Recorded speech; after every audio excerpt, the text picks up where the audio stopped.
Alright, today we've got an XForce 2x4 here that we're going to rebuild. I already started tearing it down. I should have shot a video before.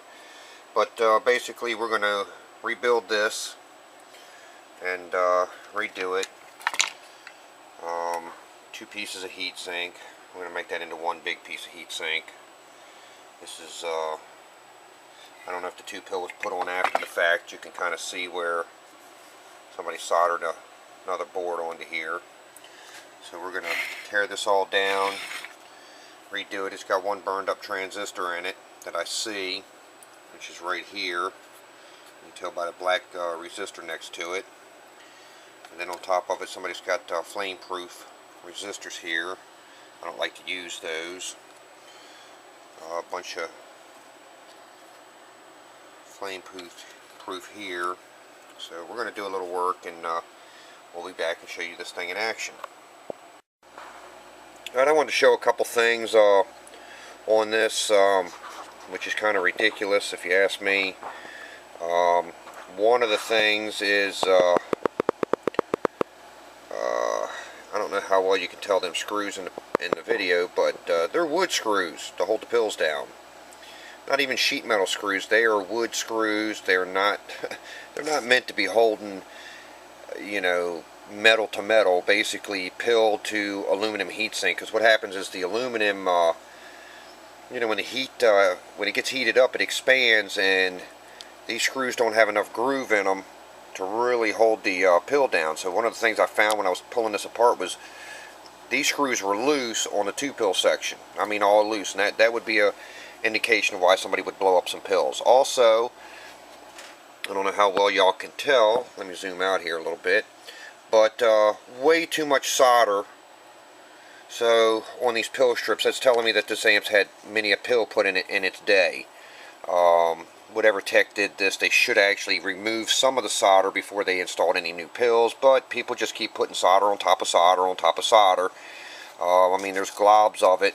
You can see where they've replaced the 10 ohms, and I mean just a mound of solder. You need to remove some of that stuff. See, what happens is sometimes that flux gets on this outer edge, gets down onto the sides of it, underneath of it, and flux will conduct. So I'm not seeing it too bad off on here, but there is some that overflowed the edges, and that's not good either. That'll create problems. The other thing I noticed is the pills aren't secured down all the way on their tabs. I mean, yeah, there is solder on them, but they haven't put them all the way down on the tabs. They're still kind of sticking up. This one's especially real bad.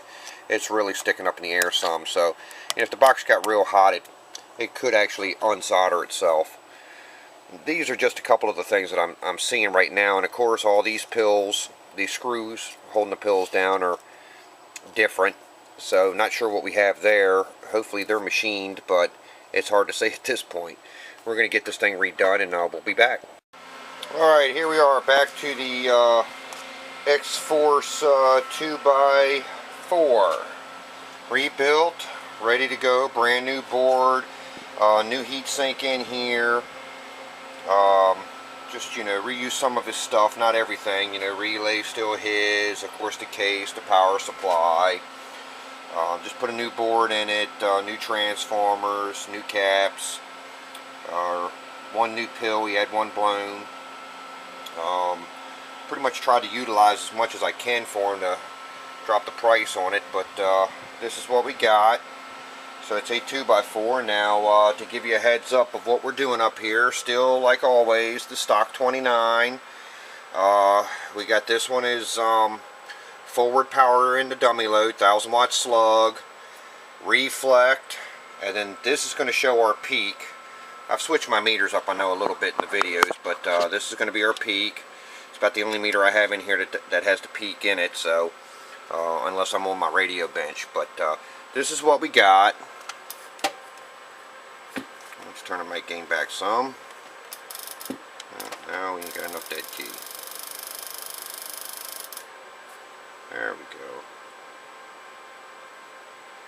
go. We'll set it about 200.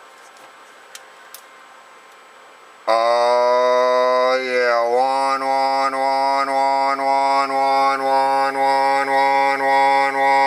450.